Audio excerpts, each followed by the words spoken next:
What happens when a country with world-class research, a rich history of invention and innovation and a thriving tech community still finds itself hesitating at the very moment that the rest of the world seemingly is pressing forward? This is a question that will sit at the heart of today's conversation because it reveals something deeper than funding announcements or political speeches. Today's episode is about whether the UK is serious about shaping the next wave of AI or simply responding to it. And my guest today is Rav Hayer. He's from ThoughtWorks and has been watching this unfold from a front row seat. His work spans strategic change across the UK market and a leadership role across European financial services. All of which means that he speaks to the executives who are feeling this tension every day. And when he describes the UK as almost a cautious bystander, I think it carries weight because he's seeing how appetite often outpaces regulatory certainty, especially when companies are at a point where they want to move faster, yet they pause because the rules feel somewhat ambiguous and the path forward seems to shift from one month to the next, especially when other nations are showing what can happen when you set clear expectations early. And by that, I mean Singapore, Brazil and Saudi Arabia, who have all taken a more proactive stance. And in doing so, they've built confidence among innovators rather than slowing them down. And meanwhile, in the UK, many firms are spending valuable time trying to interpret guidance instead of building products. And that is the kind of time that no one ever gets back. And the hidden costs, they show up in slower launches, founders selling earlier, and bright ideas leaving our shores before they even scale here. But despite all those issues I've just highlighted, my guest today will bring a calm and direct perspective on everything that he's seeing and explain why investment alone will never fix a structural issue and why domestic demand matters equally as much as funding. And what practical steps could move the UK from that reactive governance to genuine leadership. And he also brings a personal lens to the story shaped by his own experiences growing up in the north of England and learning what hard work really looks like, having seen it through his parents' personal journey. But no more spoilers from me. As you listen today, I want you to think about your own view of AI regulation in the UK or indeed your own country. Does the current pace help you or is it slowing you down? And what would truly unlock your organisation's progress?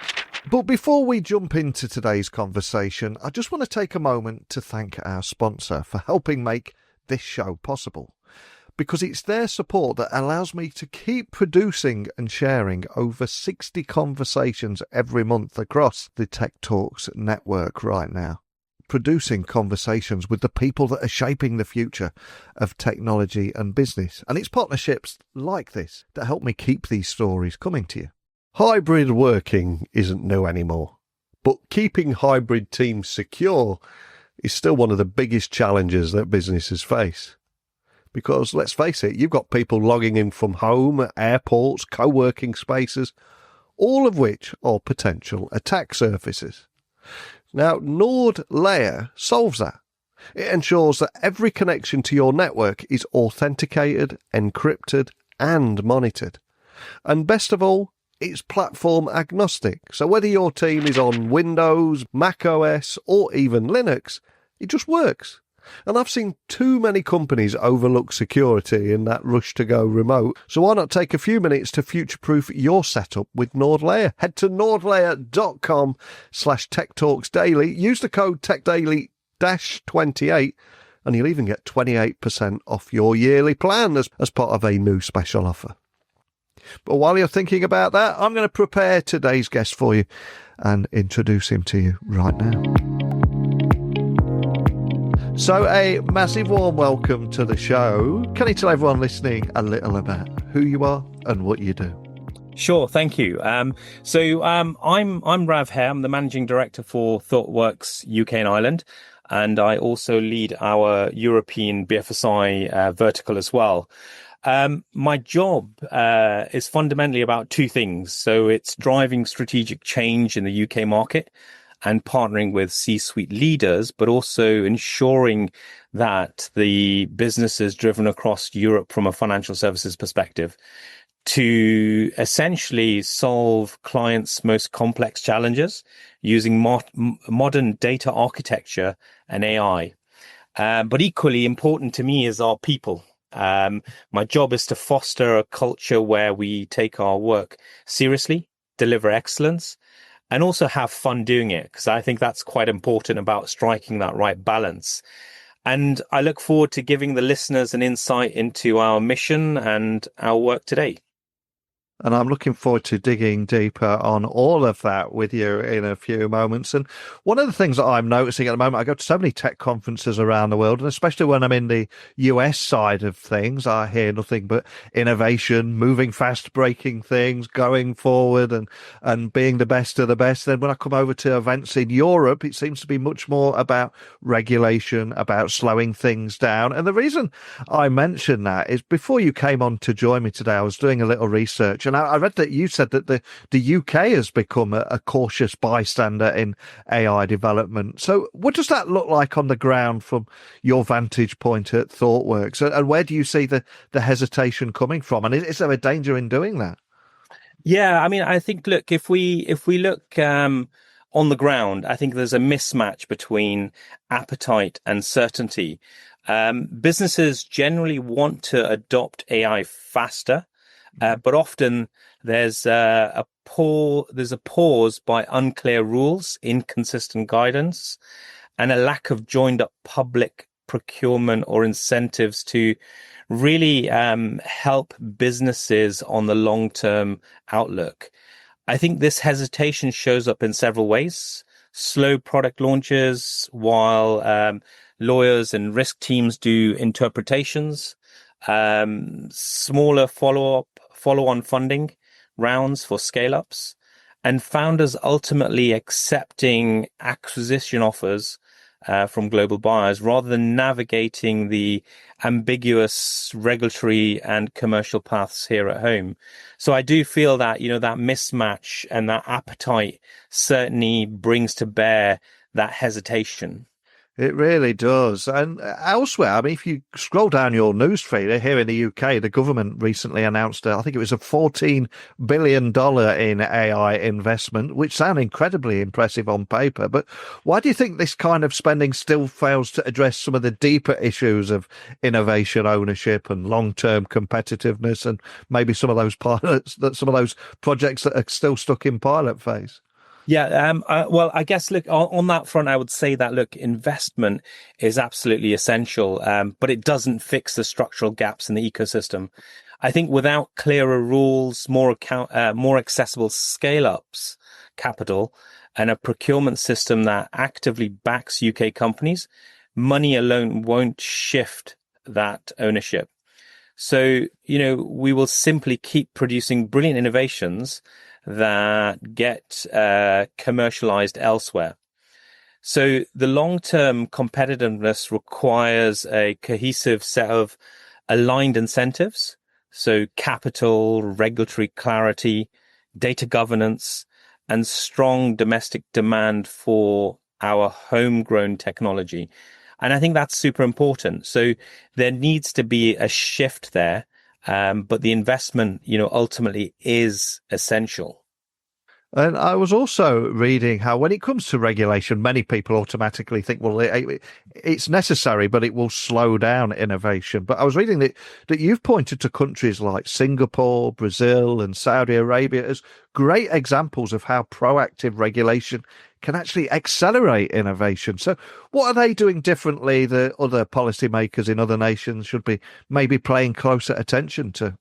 Yeah, I would say on Singapore, Brazil, and Saudi Arabia, to name a few, they've embraced proactive, forward-looking governance and not reactive rulemaking. I think they publish clearer, predictable frameworks that actively run real regulatory sandboxes, and they create mission-driven tenders that signal immediate market demand. So their regulators co-design rules directly with industry, which I think, drastically lowers uncertainty for innovators.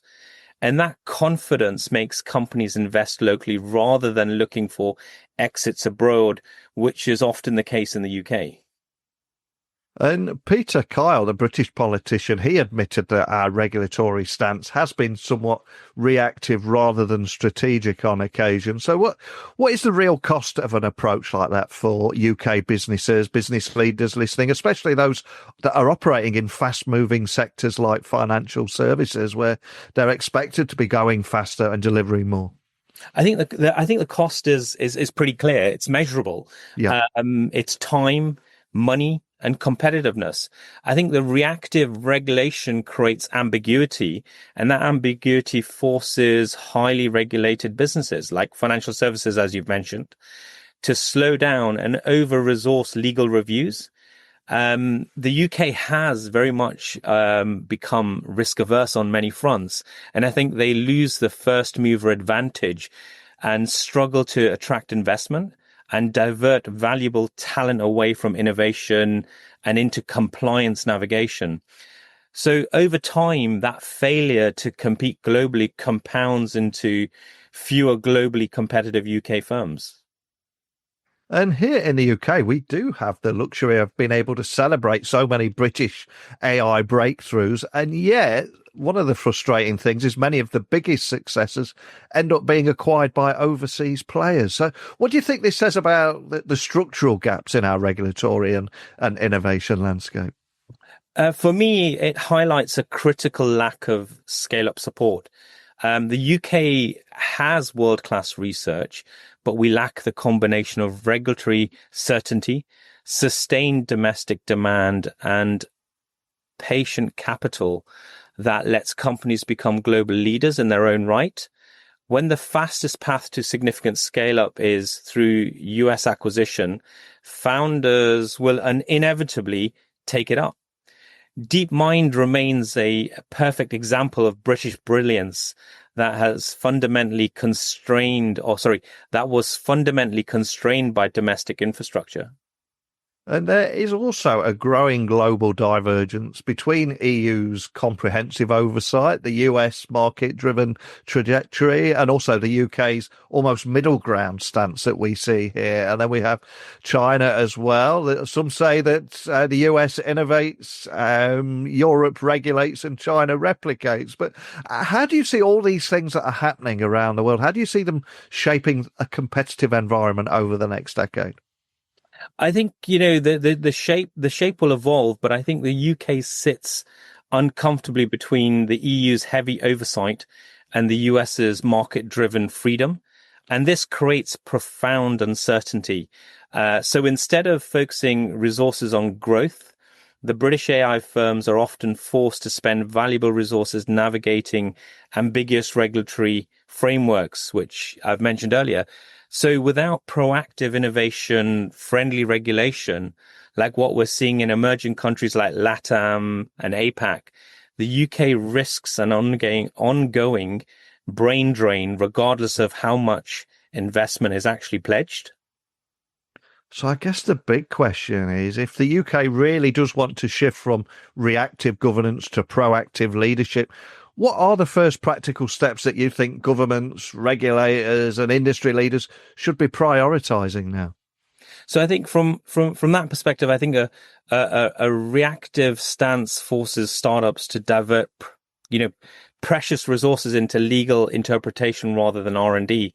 So I think what needs to happen is that many firms need to take a more proactive approach to this. And I think the reactive regulatory environment simply amplifies all of these factors of fragmented demand, deep uncertainty around data access, and a talent environment under severe pressure from global competition. And for me, I think, in sectors like financial services where trust is critical, building an AI strategy on poor data is truly building on sand. So I think, there needs to be a lot more happening in this space to evolve and to help untangle some of this challenge.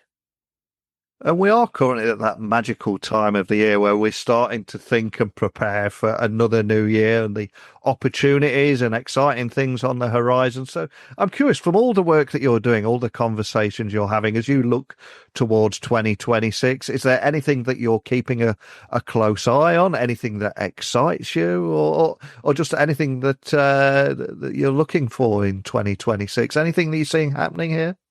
I'd say that looking ahead, I'd prioritize three things: trustworthy AI foundations. I think, establishing strong but workable ethical data governance. I think collaboration and retention is super important. So incentivizing collaboration across academia, industry, and government, backed by incentives for local IP retention. And I also feel that, agile frameworks, so creating regulatory frameworks that successfully balance agility and necessary accountability so that AI is transparent, fair, and secure is super important. But that being said, I think the long-term leadership across the board will ultimately depend on trust, inclusion, and the ability to scale innovation at home, not just on the size of the initial investment. And I think we'll see a lot more of that looking ahead. Now, you've had a hugely successful career. And of course, if any of us look back at our careers, it's very often someone or a group of people that have played a part in our success. Maybe they mentored us or seen something and has invested a little time in us. But is there anyone in particular that you're grateful towards that helped you in your career that we can maybe give a little shout out to today? I'd like to acknowledge my parents in this, because just to give you a bit of background on my upbringing, I was actually an immigrant. So I was born in India and moved over to the UK when I was quite young. But seeing the hard work that my parents applied themselves in and grew themselves in a new country to become successful, really inspired me to do the same and to make them proud. And I think, my parents have certainly been role models in helping me to understand and appreciate hard work, hard effort, but also advancing in one's career to become successful and to make them proud, but also to really appreciate what this environment and this world has to offer. And I think through my parents' support, but also their ability to be successful themselves has really driven me to do the same, but also exceed beyond that as well. And I think having been brought up in the north of England in Newcastle, that certainly helped me to really appreciate what hard work and hard effort can really achieve in life. And having worked with several consulting firms, from Accenture to PwC to Alvarez and Marsal and now ThoughtWorks, I've certainly appreciated the people around me, because it's not just about the people from the outset, but it's the people you work with on a day-to-day basis who really make your work fun, make it more interesting, but also give you the learning and the environment to really advance and progress in your career. Wow, such a powerful answer. And I genuinely hope that your parents get to hear that message. It will go such a long way, recognizing it, being inspired by your parents. They've certainly raised someone very special there for doing just that. So thank you for sharing that with me. And for everyone listening, maybe they want to dig a little bit deeper on some of the insights from ThoughtWorks, connect with you or your team, keep up to speed with everything at ThoughtWorks. Anyway, in particular, you'd like to point everyone listening? Look, you can connect with me on LinkedIn. I often post a lot of articles and also points of view on what's happening in industry. And I'd also recommend that, you connect with me via our ThoughtWorks.com site, where we post a lot of our client work as well. But it's been a pleasure talking to you. And I think, it's been a great conversation. Thank you so much for taking the time to sit down with me today. I've learned so much around some of those practical steps for shifting from reactive to proactive AI governance and the value in doing just that, and also finishing there on a beautiful full circle moment and how special your parents have been in your life and paving the way for you. So just thank you for sharing so many powerful stories for different reasons, but thank you. No, thank you. I think one of the things that stood out in that conversation today is how clearly Rav links regulation, innovation, and lived experience. He made it simple to understand why slow guidance can create friction, why talent will then gravitate elsewhere, and why companies that could thrive here often choose a different path.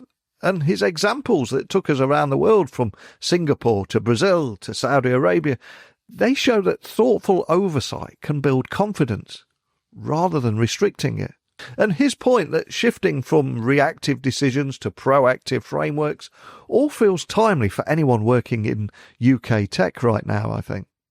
But as a guy that does a tech podcast every day, talking about how technology works best when it brings people together, I also appreciated the personal moment he shared about his parents there. For me, it brought a real human heartbeat into a topic that can quite easily become abstract, because it reminds us that the careers are shaped by the people who encourage us and the environments that support us. And that same theme runs through his entire perspective on innovation.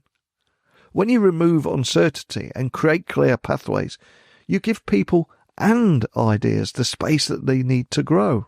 And I think there's so much for UK leaders to reflect on here, and in fact leaders anywhere listening in the world. It's the same problems that we see in every nation, especially as we're all beginning to head into another year of fast-moving change. I want to put the microphone over to you.